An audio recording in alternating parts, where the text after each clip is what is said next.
अरे तुला माहिती आहे का, काल मला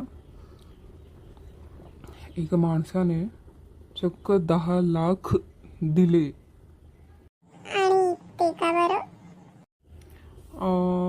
खरं तर ना तो माणूस अपंग होता, म्हणजे हँडिकॅप्ड होता. आणि तो एका दूर देशावरून आलेला. आणि त्याने मला सांगितलं की त्याला कोणा गरजू व्यक्तींची मदत करायची आहे. त्यामुळे त्याला कोणी असे सापडत नाही आहे, NGO वगैरे.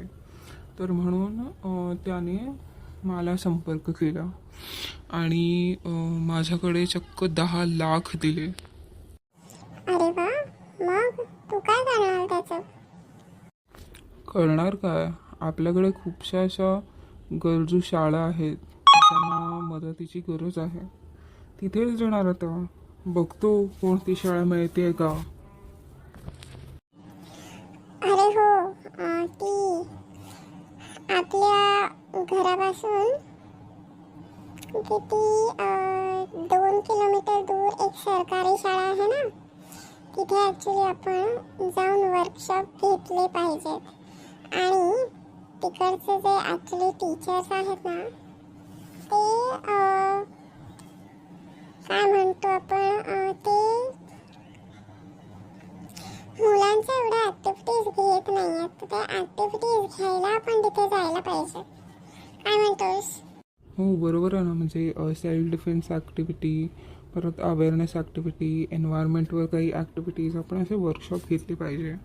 आणि सरकारी शाळा म्हणजे तिथे खाण्याचा खर्च पण आलाच, बरोबर ना. कारण की मी असं ऐकलं आहे त्या शाळेमध्ये आजही खिचडी आणि दूध दिलं जातं.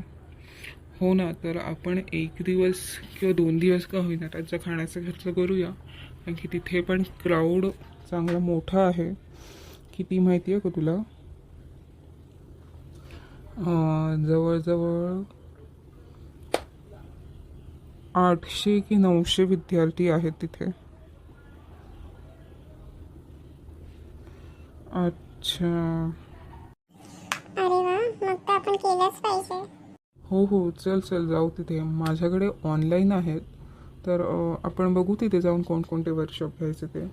आणि हे त्याने मला का कॉन्टॅक्ट केला माहिती आहे का, कारण की तो माझे व्हिडिओ नेहमी बघायचा. आणि त्याने तो इतका मोटिवेट झाला की त्याला मलाच ही मदत करायला भाग पाडायची होती. त्यामुळे त्याने माझ्याशी संपर्क साधला आणि मला ही रक्कम